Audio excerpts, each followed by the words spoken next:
كل إنسان قصة أو ذكرى أو مكان أو تاريخ معين صعب يتجاوزهم، لأنهم أعمق وأصدق شعور لامس روحه.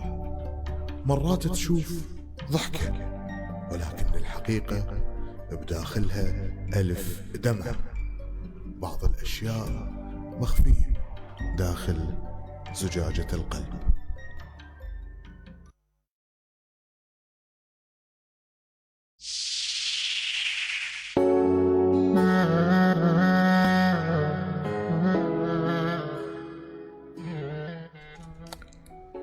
مساء المحبة والاشتياق،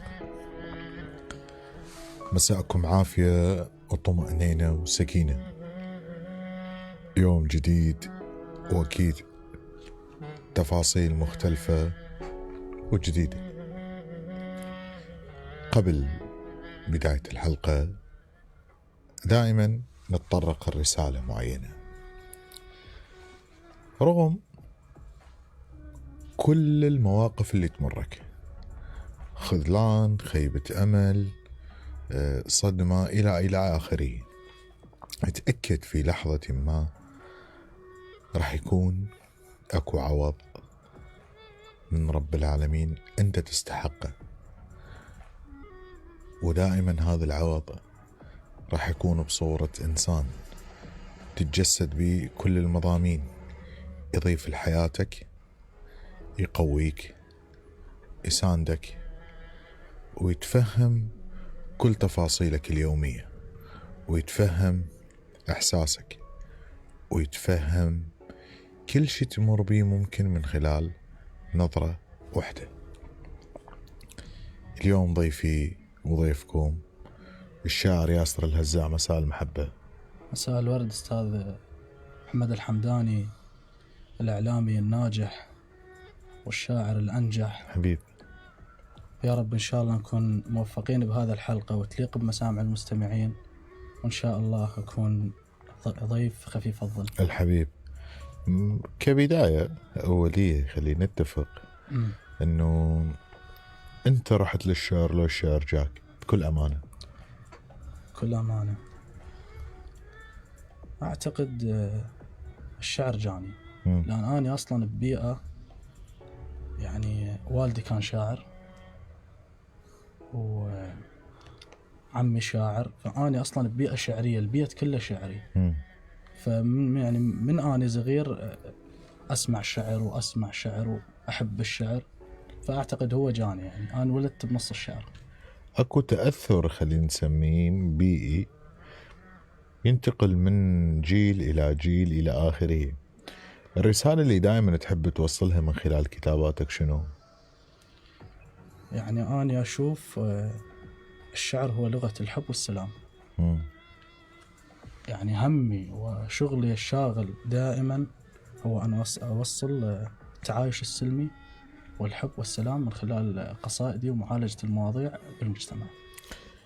سافر بينا بشيء، بما أنه افتتحنا الحلقة عن الحب. تقول إرضاء الناس غاية لا تدرك، وأنت في عيناك سحرا كل شيء يدرك.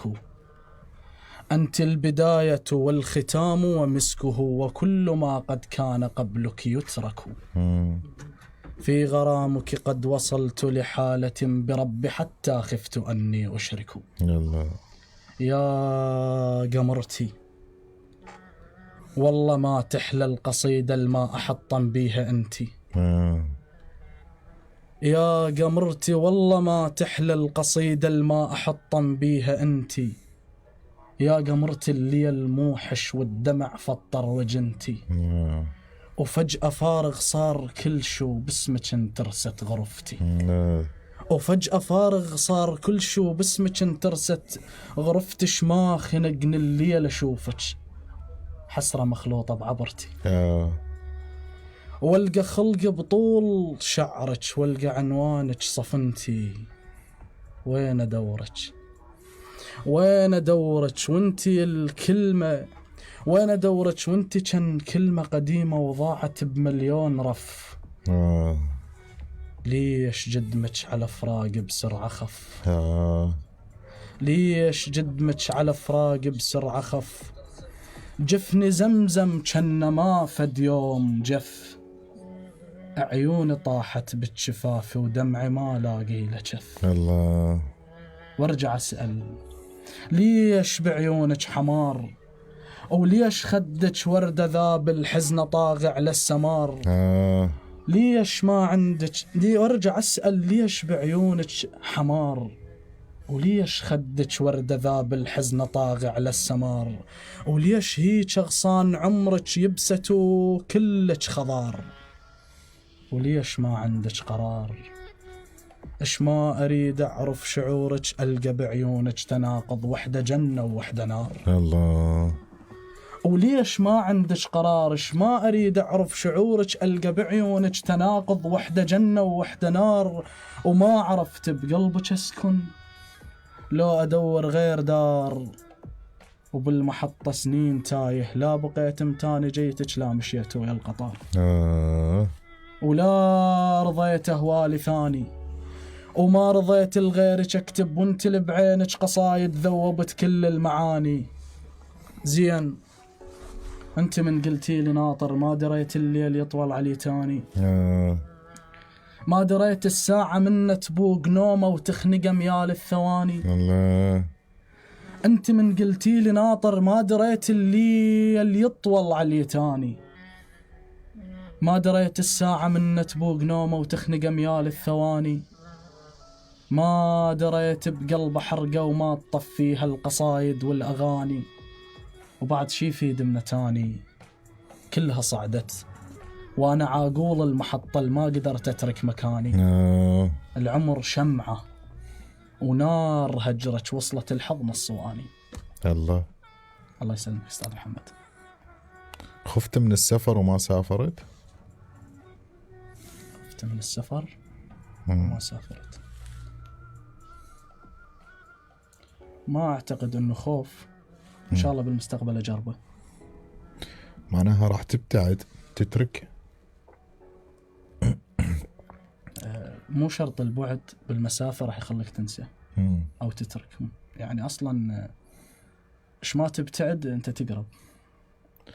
عندك دمعة تحس إنه بعدك ما باتشيها؟ يمكن جفن ما بعد بيهن. بأي لحظة حسيت بالانتصار الحقيقي؟ الانتصار الحقيقي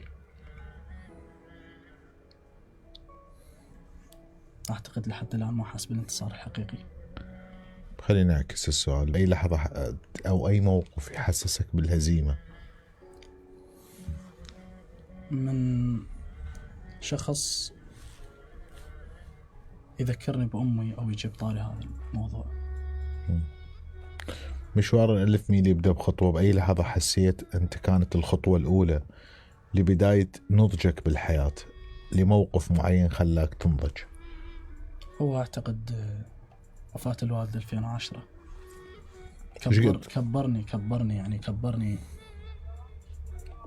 كبرني يعني جملة سنين للأمام. كاتب لها؟ ممكن نتجاوز هذه القصيدة؟ تمام براحتك، يعني بالأول وبالأخير. ما أقدر أقرأها. هذا المسافات اللي نتركها بحياتنا، أو الناس اللي يتركون فد بصمة معينة، فد تأثير معين، مرات مو فقط يتركون شيء سلبي بقدر ما يتركون قوة، وخصوصا كلها راحلة، لكن المهم انه من يروح ويترك اثر معين متردد بحياتك. يعني من الفراق، يعني بصورة عامة عندك تردد بكثير اشياء. تردد يعني ببعض الاحيان، مو كل. خسرك اشياء تردد؟ ايه. اخرني. ندمان؟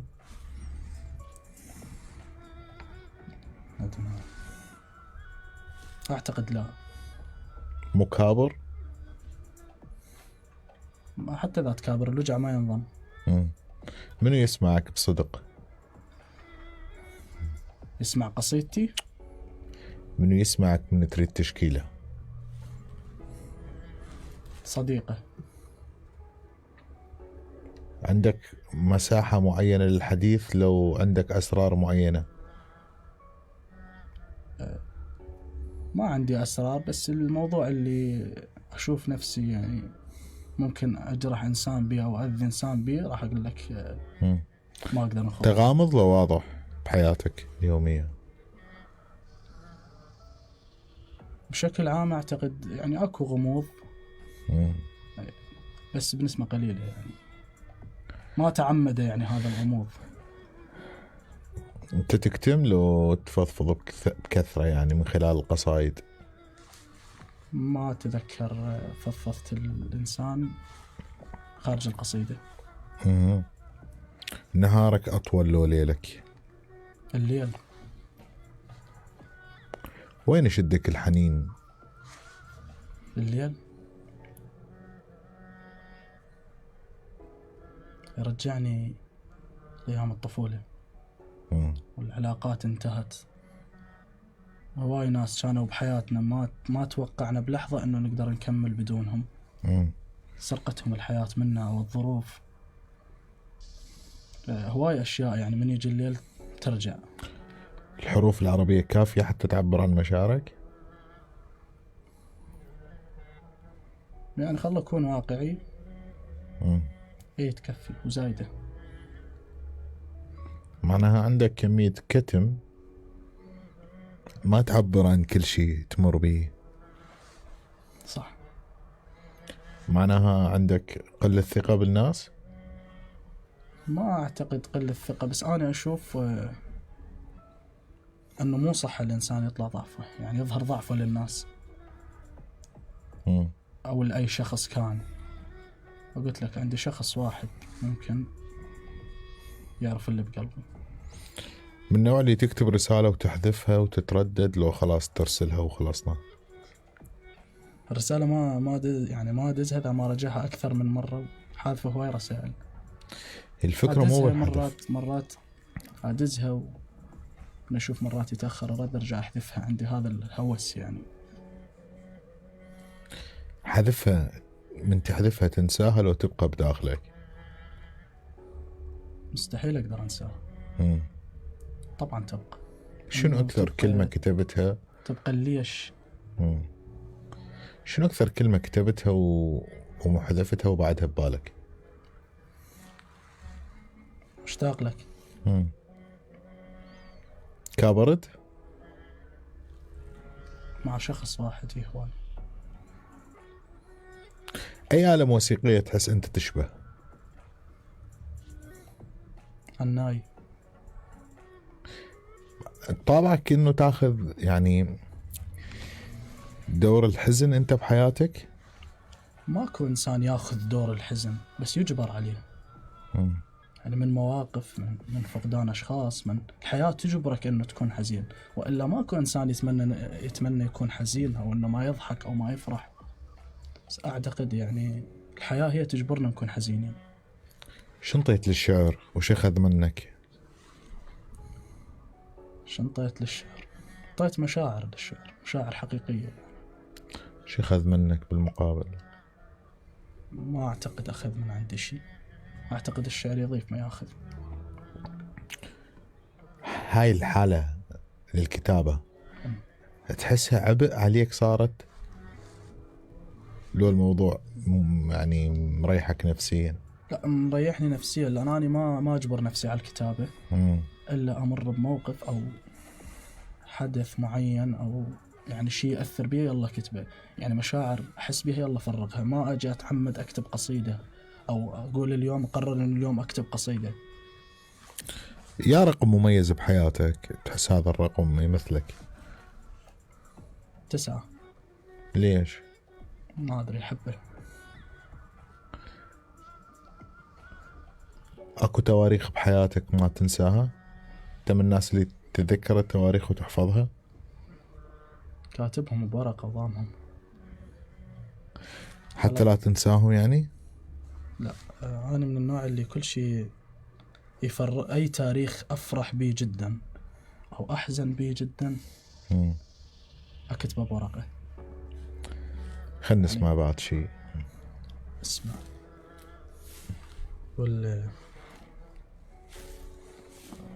هي نزاع أعتقد أغلب الناس تمر به، بين قلبي وعقلي نزاع، وأنا محتار بنصهن ضايع، واحد شاريك بدقاته وواحد بايع. بين قلبي وعقلي نزاع، وأنا محتار بنصهن ضايع، واحد شاريك بدقاته وواحد بايع. أنا متناقض بالحب جدا، لا شايف مثلي ولا سامع. مدرش بيه، لا مغرور ولا متواضع، كنت انتظرك حتى تمرني، ومن تمرني أقلهم طالع. يا أخي مدرش بيه، لا مغرور ولا متواضع، كنت انتظرك حتى تمرني، ومن تمرني أقلهم طالع. ويجوز الصبح توسل تبقى بخيبة وجهي وجفن الدامع، وبالليل احجز لك تذكرتك وانا بايدي ادق لك طابع. بين المهتم والما مهتم، كنت بدربك رايح راجع. والشارع ذاك الميزته، لانك ساكن بي بس انت، يمكن اعبرك دون شلونك لو نتلاقى بنفس الشارع. الشارع ذاك الميزته، لأنك ساكن بي كنت انت، يمكن أعبرك دون شلونك لو نتلاقى بنفس الشارع. ومو بس بالحب، حتى بديني أم نبسط آية تدمع عيني. أكثر واحد خايف ربي بس ما واصل باب الجامع. بين قلبي وعقلي نزاع، وأنا محتار بنصهن ضايع، خسرت هواي بسبب أطباعي، يمتى أبدل هالأطباع. بين قلبي وعقلي نزاع. الله سلامتك. ليش هذا الصراع؟ يمكن هو هذا اللي حكينا عليه، أنه أنت بين المكابرة وبين الحب. أنت مرات تنطل شخص من قلبك بس تشوف أنه ماكو مقابل، ما تبتعد، بعدين تشتاق له وترجع ما تقدر. من اللي ينتصر دائما بهذا النزاع؟ الصراحة القلب. عندي بيت هيك قصيدة قديمة يقول الله يساعد ما يقدر القلب. أيوة. هذا المتحس دائما انه الانتصارات القلب هي خسارات مؤجلة راح تصير. هي اصلا مرات مو خسارات مؤجلة، مرات خسارات بنفس اللحظة. خسارات آنية مرات، بس يعني مو بالكيف. يعني كان يعني ما اقدر اكذب على نفسي، يعني ما اقدر اخلي عقلي ينتصر وانا ما مقتنع، انا ما مرتاح، انا مشتاق مثلا وابعد، او ما اقدر. يعني أنا تريح حقيقي، يعني حقيقي تريح قلبك وتبعثر عقلك. أي. طيب ممكن نتفق انه لملمة شتات القلب اسهل من لملمة شتات العقل؟ لملمة شتات القلب اسهل. انا اشوفها صعب، لان القلب يعني مشاعر، يعني انواع المشاعر. وممكن لملمة شتات القلب ما حد راح يشوفك، انت بس تشوف نفسك. اي بهذا النقطة اتفق. لكن لملمة شتات العقل كل الدنيا ممكن تشوفك. اي بهذا النقطة اتفق معك. يعني الحب بوجهة نظرك شنو؟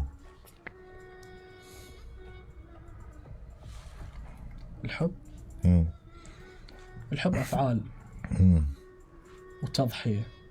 وانا جاي اشوف بالفترة الاخيرة يعني كلمة I love you منتشرة بكل مكان، على واجهات المحلات، على الوسادة اللي ننام عليها، البطانيات، على العلب، على.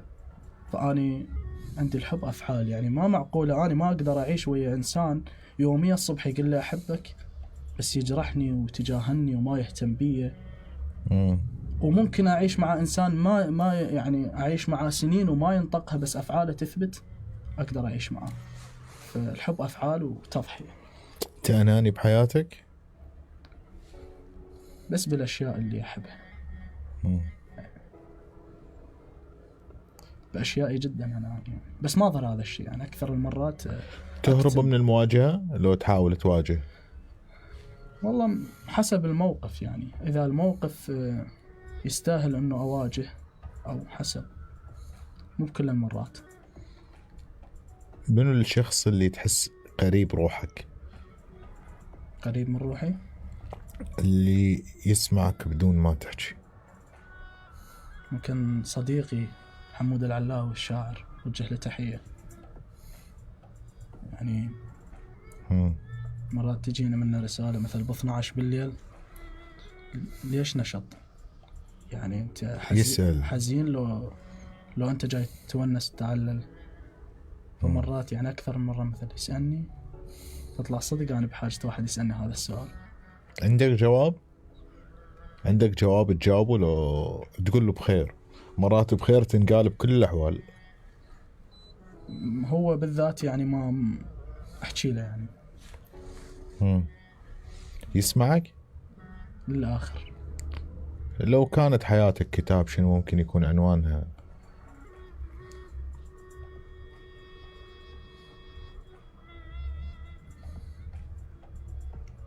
قصة مع مذهلة. مضامين الحياة اللي انت تعيشها يومية، من ضغط حياة، من ظروف ما إلى آخره، باللحظة اللي تريد تحس بالراحة وين تلجأ؟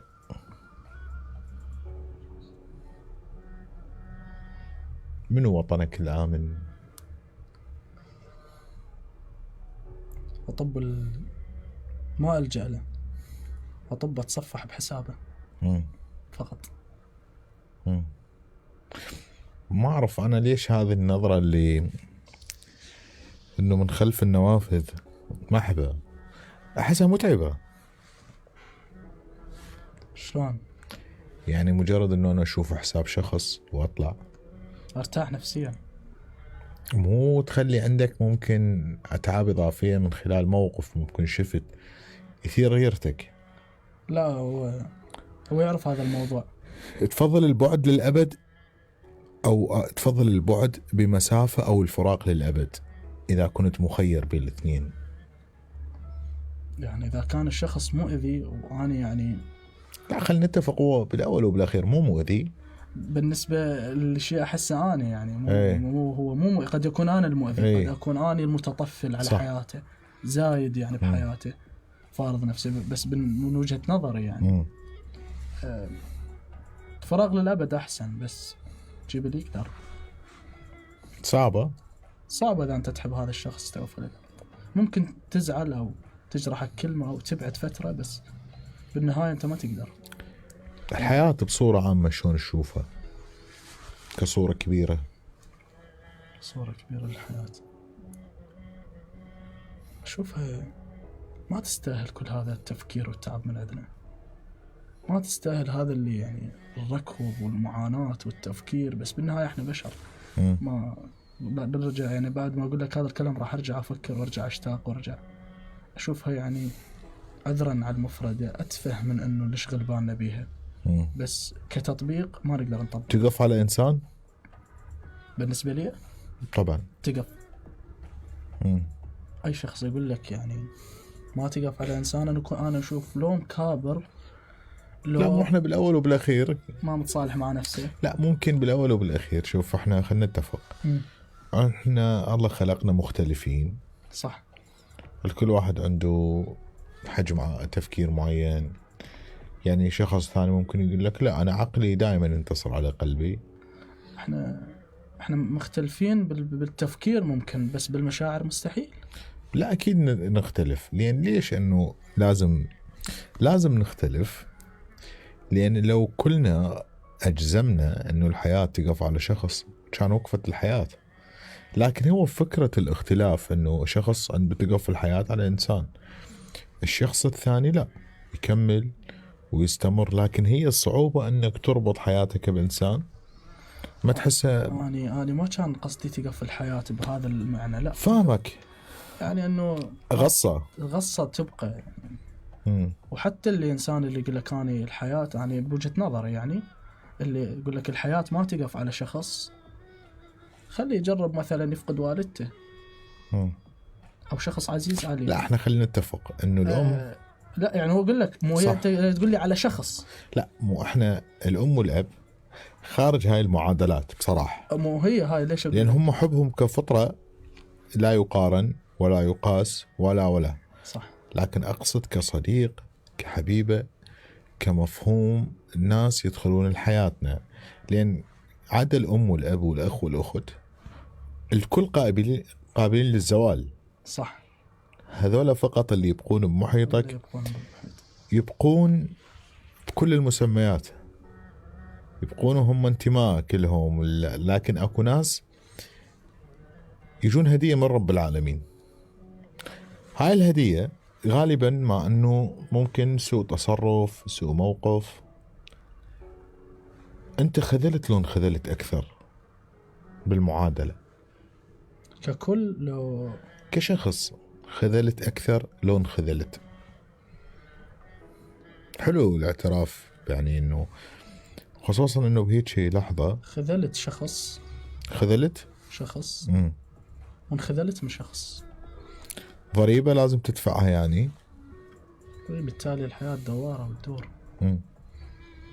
بس أنا عاذر نفسي من هاي الناحية، لأن الأمر كان مو بيدي، وأعتقد حتى اللي خذلني أنا عاذره، لأن أصلا الأمر مو بيده. طيب للي خذلته شنو ممكن تقول له؟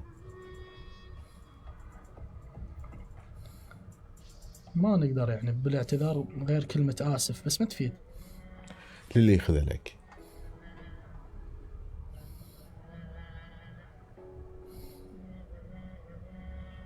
تحب تقرأ قصيدة براحتك يعني؟ اقرأ قصيدة. أشكو فراق أحبتي، أشكو فراق أحبتي، والهجر أصبح علتي. طال انتظاري كم لهم، والصبر مني قد جزع، ما عاد يبلغ غايتي. ها قد أصيبت بالشلل وتوقفت أقدامها، لم تمشي جرحا ساعتي. يومية جاي ينقص نهر، والبقت مني وشالتي. كان ابتسامي كذبة تخفي ملامح هجرهم، شفيان شر الشامتي. والله لو ردت الصدق معزول وحدي بلا خلق، لازمت شهرا غرفتي. ما زلت أذكر عبرة كانت بأول هجرهم، من زينة كانت حالتي. الله. قد كنت أبكي صامتا، واليوم حالي قد وصل من نبكة سمع جارتي. ما زلت أذكر عبرة كانت بأول هجرهم، من زينة كانت حالتي. يا سلام. قد كنت أبكي صامتا، واليوم حالي قد وصل من نبكة سمع جارتي. الله. حبيتهم من القلب، ايش مدريني بالحب من صدق، عمرين عاش وظل يحن، ما لحظة يقدر ينسى. الله. حبيتهم من القلب، ايش مدريني بالحب من صدق، عمرين عاش وظل يحن، ما لحظة يقدر ينسى. راحوا بعيد وما دروا، عافوا بشر لما جفوا، يقدر يصلهم بس رفض مانع تعزة نفسه. قطعوا وضحكت بدمعتي، مثل الأخذ محبوبته، بس ثم ماتت للأسف بول هلاه العرسة. الله.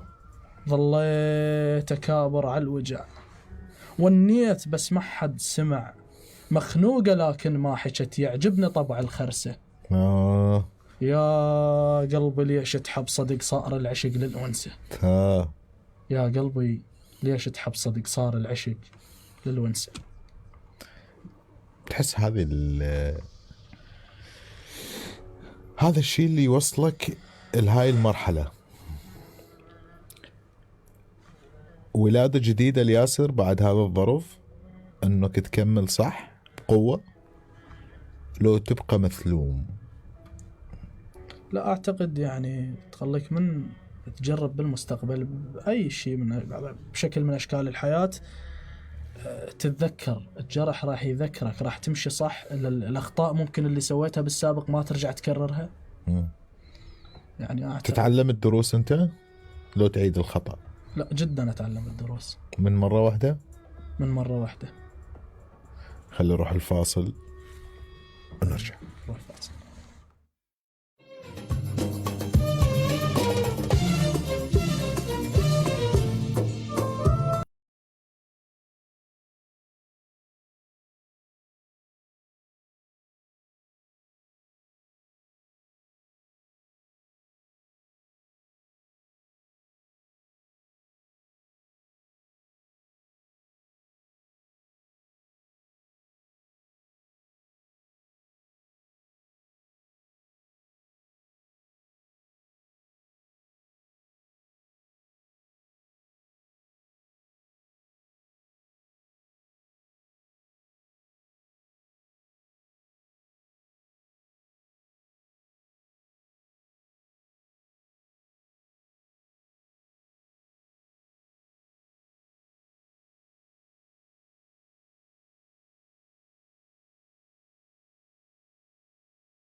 رجعنا لكم. خلي بالرجعة ناخذ اتصال. الو.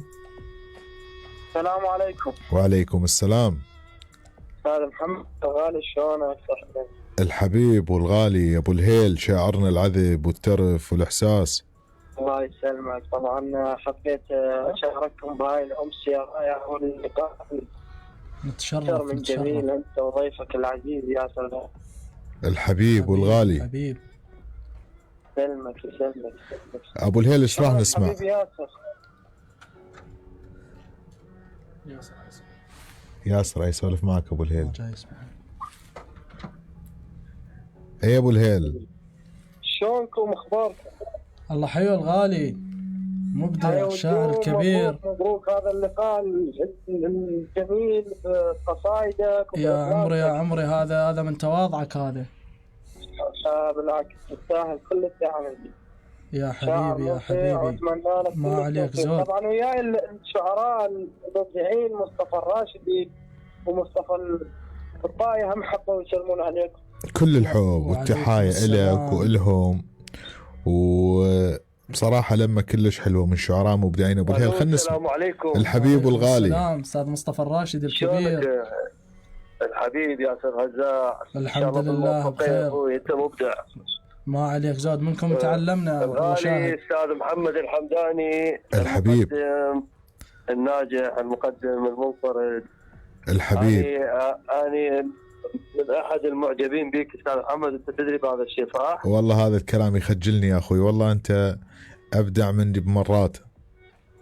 لا شنو يعني أنت بكل شيء الحبيب. مقدم ناجح. أنا دائما أعيد وأكرر هذا الكلام يعني مرارا وتكرارا الحبيب. مثل ما يقولون. أنت يعني شغلة واحدة بس، يعني نتمنى الدعم من الشعراء. الحبيب. نتمنى الدعم من الشعراء لهذا البرنامج أبو أحمد، يعني حتى شوية يعني يليق بمقامك أنت الحبيب. أستاذ محمد، ويليق بمقام الشعر اللي موجود بالمحافظة والشعراء. يعني أنا أشوف يعني إيش راح ينقص من أي شاعر إذا شارك البرنامج، وإذا أنطى دعم للبرنامج، وإذا يعني ما أعتقد راح ينقصوا شيء. يعني هذا الكبرياء والغرور والأنا والأنانية أتمنى يتجردون منها، ولكن مستحيل يتجردون منها. هذا الشيء هذا مرض بداخلهم. الحبيب أبو أحمد، احنا نقول إن شاء الله هذا البرنامج يكون له اسم. أبو أحمد خلنا نسمع منك شيء. التوفيق. خل اسمع منك كل شيء. التوفيق والنجاح، وان شاء الله اشوفك الحبيب استاذ مصطفى الحبيب اريد اسمع منك شيء ابو احمد. اسمعك استغفر. اريد اسمع منك شيء. والله اني يعني حقيقه ما محضر شيء يعني. مبلا لازم بحضنك بالقبر، بس المهم شفقه. وما اريد ناخذ من وقتك. لا شويه خلينا نسمع. براحتك استاذ مصطفى براحتك، وانا اريد اسمع حلقتك ياسر، احنا ما نريد، ولكن والله بس حبينا الحبيب يعني انت بكيفك استاذ مصطفى. اي والله يعني اتمنى استاذ محمد تعفيني، يعني نريد نسمع ياسر، احنا يلا الحبيب غالي، يلا هسه استاذ مصطفى الراشدي. شكرا لاتصالك حبيبنا الغالي. خلنا ناخذ اتصال ثاني. الو، مساء الخير والعافية والسعادة، مساء الشهر، شلونكم؟ يا كل الهلا، حياك. أهلا وسهلا. حيا الله من قال، هلا عيني وياك ونار الدجلة. كل الهلا، حياك يا 100 هلا. الإعلامية المبدعة على راسنا، نتشرف. حياك كل الهلا. الشاعر المبدع ياسر، اتمنى له كل الموفقية يا عيني. شكرا يا عيني، شكرا يستاهل والله ياسر. اي والله، برغم ترى قله انه اني من النوع اللي اسمع لكل الشعراء واحب كل الشعراء، بس اليوم فعلا صار لي شغف انه اني اتصل واقول له انه انت انسان مبدع، واتمنى له كل الموفقيه والنجاح، و ياسر من الشعراء اللي هم مستقبل كلش حلو. يستاهل. شلون احراج هذا؟ يستاهل ما اعرف والله. مشكلتي ما اعرف ارد. يستاهل المدح ولا يستاهل. شكرا ست نوارس، منك نتعلم. انت اعلاميه مبدعه، وان شاء الله من الافضل للافضل. شو تحبين تسمعين منه؟ يحفظك الله يا عيني، تسلم لي. خلينا نسمع غزل شويه، نغير الغزل. اريد اساله سؤال بعد. المن تقول يا انتظرك بكل لحظه. تمام، صار وصلوا. وراح اسمعكم اقول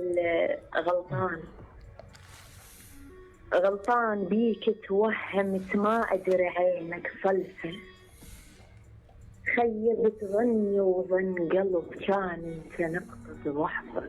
الله قدام عينك انكسر وتقول لي مالك داعي، طماع وامتاني ورثيك انتظرت وداعي. الله كل التحايا، كل الشكر لك، كل الاحترام، شكرا لاتصالك في دول عمرك. ايش راح نسمع؟ اول شيء خلا اجاوبها. يلا. يعني شنو السؤال كان؟ طيب اذا انت نسيت السؤال شو راح تجاوب؟ لا ما نسيته. اي المن تقول في كل لحظه انتظرك، يعني بكل لحظه. انا ردت اتجاوز لك اياه. انا ما اتجاوز، هو انا كنت انتظر هذا السؤال. ها حبيبتي بين قوسين. اي ايش راح تسمع براحتك، ايش راح تكتب براحتك، ايش راح تقرا حاليا براحتك. ضعت واللي الخيم والدروب هواي، وبدأ يعيش الظلام وماتت الزرقة، عفت قلبي يتيم على الرصيف ينام، ولا كنك حبيبه وضحكته وخلقه. هسه تريد نرجع يعني بالله شلون، ولك شيرد نطحنا من الشجر ورقه، وصلنا المفترق للرجعة ما بي باب، وكل من بينا صار يطالب بحقه. شحشم والفروع تهب نسيم فراق، الله ولا دربون بيها انفزعت بملقه. مبين من مشيت بظهري كسر عزاز، اللي يتيه بالوجه يعرفني على الحرقه، وكثر ما عاش دود بجثة الإنسان، على موت الضماير عاشت الفرقة. الله. مرات أستاذ محمد، مرات الوجوه تقول لك الله وياك، رغم ولفك تلعثم ما فتح حلقه، يا شف متهم ذبح مشاعر عام، ومن الداعي علينا وخرب الملقه، وخلى كان قلبه يدق لي من بعيد، طبع تذنع على صدره وما طلع دقه. الله. خط كحلة على خدك لي ما خطيت، وبعينك مو دمع صفنات ما ألقه، يا أخي مثل دمعتك مثل دمعتك وبكيني حتى ارتاح وقش من روحه، قال لها فراقنا بحرقه مثلهم حسبتني، وكأنك تناسيت مو نفس الوجع بالروس المدنقة. الله. حتى ويا الرسايل مختلف وياك، حتى ويا الرسايل مختلف وياك، ما دزها بظرف ويدينك تشقه. ما ود الأحبك خالية من الشوق، دز الروح كنت بطبقة الورقة. الله. سلامتك. الله. الله يسلمك. الله على إحساسك وعلى روحك من خلال هاي الحلقة. للعزيز والغالي عمر البياتي كل الحب والتحايا إليك، ومبروك زواج سنان البياتي.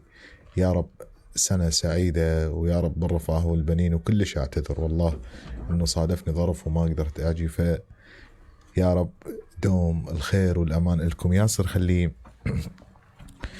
ندخل بنقاش إنه الشعر، شلون تحس الشعر حاليا بالموصل؟ بالموصل جاي يتطور يوم عن يوم، يوم عن يوم للأحسن. أكو ناس جاي صادفهم جدد، أكو ناس شعراء جدد موجودين حاليا. الشعر يعني أنا بحكم يعني عملي وبحكم ما مختلط جدا، بس قصدي كمستوى شعري كقصائد مطروحة بالفترة الأخيرة، يعني على مستوى العراق القصائد اللي لشعراء الموصل. بعدك من تمشي تترك خطوة الإنسان يمشي معك؟ مو أترك خطوة، أتخيل أعيش الدور أصلا. يعني مرات من نمشي خصوصا بالليل أو مكان واحد أتخيله وسولف معاه. تخيل شنو ممكن الشيء اللي دائما تردد وتحب تقول لي إياه؟ راح أكون وياك هالمرة صريح، راح أكون وياك هالمرة صريح، قوي وأضعف كنت بس العينها، أو كنت أمر زعلان وتهدد وصيح، ما أمدها يديني قطل يدينها. توقف قبالي تباوع لي وطيح، ويفض كل الزعل بيني وبينها. الله. توقف قبالي تباوع لي وطيح، ويفض كل الزعل بيني وبينها. ومرة زعلت ومن درت بي جريح، وصل قلبها وبالدرب رجلينها. إش ما كنت تعبان يمها نستريح، وجفنا غمضة بلمسة من شفينها. لا أجامل بيها لا كثر المديح، أنا أحبها بنرفزتها ولينها. أنا أحبها بمحاسنها وشينها، بحبها خل تصلبني مو أنا المسيح، والله حب الموت بين يدينها. تصير كنها شراع، لا شعر شعبي نصفها ولا فصيح، وعنها شكتب ما أوفي بدينها. تصير كنها شراع إذا لاقتها ريح، عالترافل بيها الله يعينها. ما أوصفها بشكل يمكن صحيح، بس على قولة أهنش زينها. سلامت. الله. الله يسلمك. اكو ناس يصادفونا بحياتنا لو مهما نقدم، لو مهما نكتب، نحس هذا الشيء قليل بحقهم. بما انه تقريبا بقالنا 5 دقائق للحلقة، اختار قصيدة تحب تقرأ لنا اياها انت براحتك. قصيدة تقول: امسح دمعك، ضمد جرحك، امشي لحالك باكر ما حد راح ينفعك. امسح دمعك، ضمد جرحك، امشي لحالك باكر ما حد راح ينفعك. باكر تصرخ بس بسكتة، لأنك تعرف من تسولف بس حيطان الغرفة تسمعك. حتى أحبابك باكر كل من يمشي بدربه، مو صعبة تفارقهم بس تنساهم جدا صعبة. الله. من تفارق حضن اعزازك راح ببيتك وتحس غربة، او شايفهم لي حاجونك من تريد تجاوب بس ما تقدر تحكي. يتعب حيلك لكن تمشي تحلف تنسى، وبس حايطهم يعرض دربك ترجع تبكي. ترجع تشكي والتشكي له بحالك يشمت ويهزيده، ويسولف على القطن بسدك حتى العافك تذكر جيده. وتذكر منه تقاوت شفه ويدينك تفصال عليده، من الداخل تبكي وتضحك من تشوفك ناسك، عايش لكن حسرة تعيش بوسط أنفاسك. الله. أدري تكابر، ليش تكابر؟ لو ناسيهم ليش مدنق راسك؟ أدري تكابر، لو ناسيهم ليش مدنق راسك؟ وانت الحبهم ترجع كل ما يفرغ كاسك. الله. عايف بالك يم شارعهم ماخذ منهم كل شي ومو ماخذهم. الله. عايف بالك يم شارعهم ماخذ منهم كل شي ومو ماخذهم، عايفهم لجروحك لجمة مو عايفهم. عايفهم لجروحك لجمة ومو عايفهم. بيك الصوت تحب شتالك، يا قلب اسكت لا تعاتبهم. الله. يا قلب اسكت لا تعاتبهم. الله. العتاب عندك صعب؟ يعني تعاتب أي شخص لو؟ لا، بس العزيز، بس اللي ما أريد أخسره أعاتبه. عتبك أزعلك طويل؟ مو قلتها بالقصيدة. ومرات نكتب أشياء لجمالية القصيدة، لا هاي لكن حياتنا الشخصية غير هاي شكل. حقيقة توقف قبالي تباوع لي وأطيح ويفض كل الزعل بيني وبينها. يعني بطبيعة حياتك مع كل الناس؟ لا طبعا مو مع كل الناس. مع كل الناس قد يكون حسب الموقف، حسب يعني مرات شخص أنت تسامحه بس رجعة غريب، يعني مجرد رجعة غريب يعني ما تعاتبه. شنو الأغنية اللي انكتبت وتلحنت تحس إنه هاي الأغنية من تسمعها إلك؟ الأغنية اللي انكتبت وتلحنت تحس هاي نسوت الأغنية إلك؟ مو أغنية، عبد الحليم كله إلي. مم. عبد الحليم حافظ كل أغانيه أني يمثلك جدا. بما أنه تقريبا دقيقتين، شو تحب تختم لنا بلوحة شيء؟ لوحة تقول هذا أنا المتت مرتيا بجفاكم، على سنين العزيزة الخلصة وياكم، شبسر عن نكر طيبي عليكم فرغت جيبي نص يومي تعازل هالهداياكم. الله. شبسر عن نكر طيبي عليكم فرغت جيبي نص يومي تعازل هالهداياكم، هذا أنا المتت مرتيا بجفاكم، شنو قصرنا بالعشرة ندمنا وخلصنا العشرة، دمعنا الغالي رخصنا وفوق صوركم انطشره. الله. وشنو طلبتم منا وما انطيناكم، هذا أنا المتت مرتيا بجفاكم، حبكم قلبي يحتاج مريض وأنتم علاجه سجين، وينطر افراج على الحائط حسبت ايام فرقاكم. الله. على الحائط حسبت ايام فرقاكم، هذا أنا المتت مرتيا بالفرقه، اللي يتيه بالوجه يعرفني على الحرقه، عفتوني ولها السعيون محتارات، وحده مصدقه منهن وحده ما مصدقه، وكل هذا بعدنا لهالسنه هواكم، هذا أنا المتت مرتيا بجفاكم، على سنين العزيزة الخلصة وياكم. الله. سلامتك استاذ الحبيب والغالي، كلمة أخيرة ياسر. شكرا لك وشكرا للمخرج الحبيب والغالي، شكرا لكل من تابعنا وشارك له ولو بتعليق الحبيب، ولو بأبسط الأشياء، وشكرا أستاذ مصطفى الراشدي، محمد الهيل، مصطفى الطائي. شكرا لروحك، شكرا لحضورك، شكرا لشاعريتك، شكرا لإحساسك. يا رب دائما أشوفك بأعلى وأعلى على المراتب. كل الحب والتحايا لكل من استمعنا بقلب وبروح وبمشاعر. نختلف أو نتفق، داخل كل إنسان بينا قصة أو رواية تحتاج من يفهمك. مرات تصادف ناس يعبثون بيك، لكن بالمقابل راح تصادف ناس يعيدون ترتيب ما أعاقه الزمن.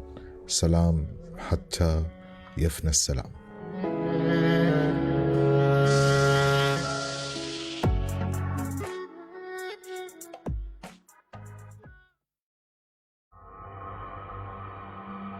بداخل كل إنسان قصة أو ذكرى أو مكان أو تاريخ معين صعب يتجاوزهم، لأنهم أعمق وأصدق شعور لامس روحه. مرات تشوف ضحكة، ولكن الحقيقة بداخلها ألف دمع، بعض الأشياء مخفية داخل زجاجة القلب.